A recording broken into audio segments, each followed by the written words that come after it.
பரபரப்பை ஏற்படுத்தியுள்ள முக்கிய திரைசேரி அதிகாரியின் மரணம், கண்டுபிடிக்கப்பட்டுள்ள தடயங்கள். முன்னாள் ஜனாதிபதி, அவர் மனைவி என பலர் சிறை செல்லலாம். மிக முக்கிய தீர்ப்பு தொடர்பில் அனுரவின் அதிரடி அறிவிப்பு. எல்லையை அகற்றுங்கள், தையிட்டி திஸ்ஸவிகாரை விகாராதிபதிக்கு விசேட அறிக்கை. சொகுசு வாழ்க்கை வாழும் அனுர அரசாங்கம், ரணில் குற்றச்சாட்டு.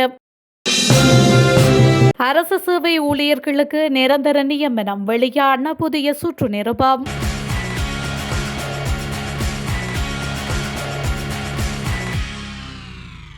நிதியமைச்சகத்தில் இருந்து 2.5 மில்லியன் அமெரிக்க டாலர்கள் காணாமல் போன சம்பவம் தொடர்பாக இடைநீக்கம் செய்யப்பட்ட 4 அதிகாரிகளில் ஒருவர் மர்மமான முறையில் உயிரிழந்த சம்பவம் பெரும் பரபரப்பை ஏற்படுத்தியுள்ளது. நிதியமைச்சின் வெளிநாட்டு வளங்கள் திணைக்களத்தின் உதவி பணிப்பாளராக செயல்பட்ட ரங்கு ராஜபக்ஷ என்பவரை இவ்வாறு நேற்று சடலமாக மீட்கப்பட்டமை தொடர்பில் விசாரணைகள் நடைபெற்று வருவதாக போலீசார் தெரிவித்துள்ளனர்.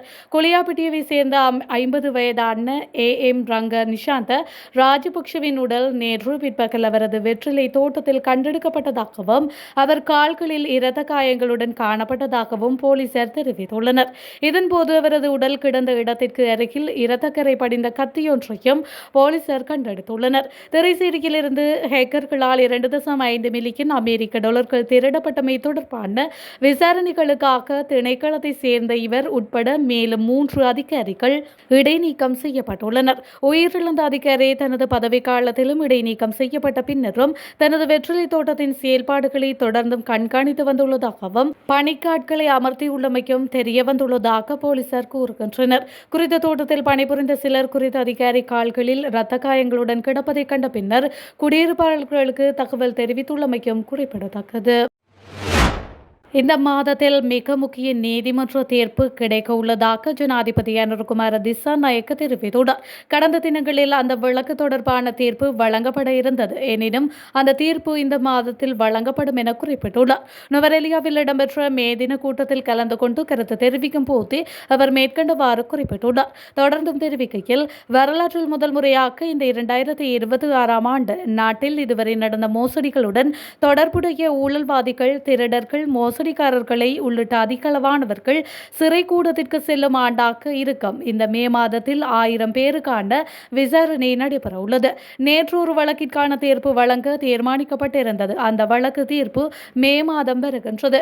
ஊழல்வாதிகள், பாதாள உலக குழுக்களை சேர்ந்தவர்கள் என மோசடிக்காரர்கள் சிறைக்கு செல்ல போகின்றார்கள். எனவே பல அரசியல்வாதிகள் பயப்படுகின்றார்கள். அவர்கள் குழப்பமடையவில்லை என்றால் தான் ஆச்சரியம். பரம்பரை ஜனாதிபதியாக இருக்கலாம், பரம்பரை பிரதமராக இருக்கலாம், முன்னாள் ஜனாதிபதியாக, முன்னாள் பிரதமராக இருக்கலாம், முன்னாள் ஜனாதிபதியின் மனைவி, மகன் மற்றும் மருமகன் என யாராக வேண்டுமாகவும் இருக்கலாம். சட்டம் அனைவருக்கும் சமம். சிறைக்கு செல்ல வேண்டியவர்கள் சிறைக்கு செல்வார்கள். இலங்கையில் பலமானதும் அனைத்து மக்களினதும் நம்பிக்கையை பெற்ற அரசாங்கம் தேசிய மக்கள் சக்தி அரசாங்கமாகும். மலையகத்தில் இருக்கின்ற லட்சக்கணக்கான மக்களின் நம்பிக்கை எமது அரசாங்கம். வடக்கு மற்றும் கிழக்கு, தெற்கு உள்ளிட்ட அனைத்து மக்களின் நம்பிக்கையையும் பெற்றது எமது அரசாங்கம். இது மக்களின் அரசாங்கமாகும் என்றும் அவர் மேலும் தெரிவித்துள்ளார்.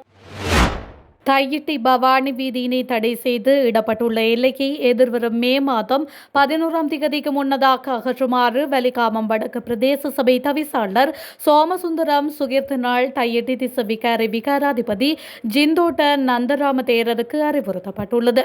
கடந்த ஏப்ரல் 29ஆம் திகதியிட்டு அனுப்பி வைக்கப்பட்டுள்ள கடிதத்தில் வலிகாமம் வடக்கு பிரதேச சபையின் உரித்தொடுமைக்கு உட்பட்ட தையிட்டி பவானி வீதியினை தடை செய்து இடப்பட்டுள்ள எல்லையிடலை எதிர்வரும் 2026 5/11ஆம் திகதிக்கு முன்பதாக அகற்றுமாறு அவரால் கூறப்பட்டுள்ளது. மேலும் குறித்த வீதியினை தடுத்து எல்லையிடப்பட்டுள்ள இடப்பரப்புக்குள் வதியும் தங்களுக்கு 1987ஆம் ஆண்டின் 15ஆம் இலக்க பிரதேச சபைகள் கட்டளை சட்டத்தின் 59ஆம் பிரிவிற்கமைவாக அறிவித்தல் இத்தகவல் வழங்கப்படுகின்றது எனவும் தெரிவிக்கப்பட்டுள்ளமை குறிப்பிடத்தக்கது. மக்களுக்கு வழங்கிய வாக்குறுதிகள் எதனையும் தேசிய மக்கள் சக்தி அரசாங்கம் நிறைவேற்றவில்லை எனவும் வாழ்க்கை செலவு விண்ணை தொட்டுள்ள நிலையில் ஆளும் தரப்பினர் சொகுசு வாழ்க்கை வாழ்வதாகவும் முன்னாள் ஜனாதிபதி ரணில் விக்ரமசிங்க தெரிவித்துள்ளார்.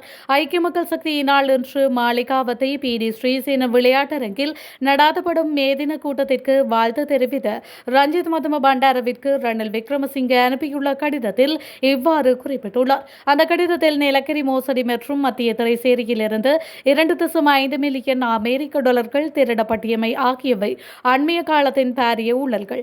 நாடாளுமன்ற ஜனநாயகத்திற்கு பாதிப்பு ஏற்பட்டுள்ளதாகவும் எதிர்க்கட்சியினர் குரல் எழுப்ப இடமளிக்கப்படாமல் அச்சுறுத்தல்கள் மூலம் ஆட்சி நடாத்தப்படுகின்றது. தோல்வி பயத்தினால் மாகாண சபை தேர்தல்கள் நடாத்தப்படுவதில்லை. ஐக்கிய மக்கள் சக்தியின் இம்முறை மே தினத்திற்காக தெரிவு செய்துள்ள உருட்டு பிரட்டு திருட்டு என்ற வாசகம் தற்போதைய சூழலுக்கு மிகவும் பொருத்தமானது. இந்த வாசகத்தை உள்ளூராட்சி சபைகள் ஊடாக அடிமட்ட மக்கள் வரை கொண்டு செல்ல வேண்டும். பௌத்த உரிமைகள் மீறப்படுவதுடன் கத்தோலிக்க திருச்சபைக்கும் அரசாங்கத்திற்கும் இடையிலான நீண்ட கால மரபுகள் மீறப்படுகின்றன. 1977 ஆண்டு முதல் ஜி.ஆர். ஜெயவர்தன மற்றும் ரணசிங்க பிரேமதாஸ் ஆகியோரால் முன்னெடுக்கப்பட்ட அபிவிருத்தி திட்டங்கள் அனைத்தும் தற்பொழுது முடங்கியுள்ளது. ஐக்கிய தேசிய கட்சியும் ஐக்கிய மக்கள் சக்தியும் இணைந்து பயணிப்பது குறித்து பேச்சுவார்த்தை நடாத்த நியமிக்கப்பட்ட குழுவின் பணிகளை தொடர்ந்து முன்னெடுக்க வேண்டும் என்றும் குறிப்பிடப்பட்டுள்ளது. இலங்கையின் அரசு நிறுவனங்களில் தற்காலிக நாளாந்த பதில் ஒப்பந்த அல்லது நிவாரண அடிப்படையில் பணியாற்றும் ஊழியர்களை சேவையில் நிரந்தரமாக்குவது தொடர்பான 11/2026 இலக்க சுற்று நிருபம் வெளியிடப்பட்டுள்ளது. குறித்த சுற்று நிருபம் பொது நிர்வாகம், மாகாண சபைகள் மற்றும் உள்ளூராட்சி அமைச்சினால் வெளியிடப்பட்டுள்ளது. இந்த நிலையில் அனைத்து அமைச்சின் செயலாளர்கள், மாகாண பிரதம செயலாளர்கள், திணைக்கள தலைவர்கள், அரசு கூட்டுத்தாபனங்கள் மற்றும் விதிகளுக்கு அமைக்கப்பட்ட சபைகளின் தலைவர் இந்த சுற்று நிருபம் அனுப்பி வைக்கப்பட்டுள்ளது. அண்மையில் நடைபெற்ற அமைச்சரவை முடிவுகளை அறிவிக்கும் ஊடகவியலாளர் சந்திப்பில் கருத்து தெரிவித்த அமைச்சரவை பேச்சாளர் அமைச்சர் நலிந்த ஜெயதிச இந்த தீர்மானத்தின் மூலம் சுமார் 9,800 ஊழியர்கள் நிரந்தர நியமனங்களை பெற அனுமதி கிடைத்துள்ளதாக தெரிவித்தமை குறிப்பிடத்தக்கது. நாடாளுமன்ற உறுப்பினர் அர்ச்சுனா ராமநாதன் தன் மீதான விமர்சனங்களை மறைத்து தன்னை புனிதராக்கி காட்டிக்கொள்ளவே ஈழமக்கள் ஜனநாயக கட்சி மீது குற்றச்சாட்டுகளை முன்வைப்பதாக அந்த கட்சி தெரிவித்துள்ளது.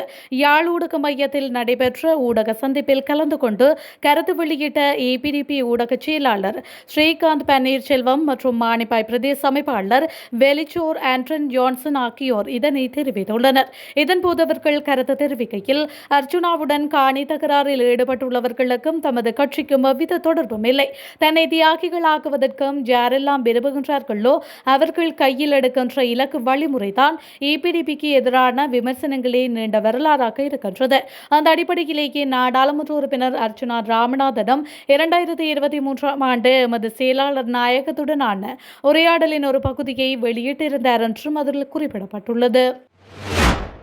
2.5 மில்லியன் அமெரிக்க டாலர் வெளிநாட்டு கடன் கொடுப்பனவு வேறொரு தரப்பினருக்கு சென்றதற்கான அபாய அறிகுறிகள் ஜனவரி மாதத்திலேயே தோன்றியதாகவும், ஆனால் மார்ச் மாதத்தில் தான் அதிகாரிகள் அதனை நேரடியாக உறுதிப்படுத்தியதாகவும் பொது நிதி மீதான குழுவின் தலைவரும் எதிர்க்கட்சி நாடாளுமன்ற உறுப்பினருமான ஹர்ஷடி சில்வா தெரிவித்துள்ளார். அத்துடன் திரைசேரியினால் ஆஸ்திரேலிய கடன் வழங்குனருக்கு அனுப்பப்பட்ட 2.5 மில்லியன் டாலர்கள் காணாமல் போனவை தொடர்பில் நிதியமைச்சுக்கு ஒரு மாத கால அவகாசம் வழங்கப்பட்டுள்ளதாக குறிப்பிடப்படுகின்றது. ஆதாரங்களுடன் கூடிய முழுமையான அறிக்கையை சமர்ப்பிப்பதற்காக இந்த ஒரு மாத கால அவகாசம் வழங்கப்பட்டுள்ளதாக தெரிவிக்கப்படுகின்றது.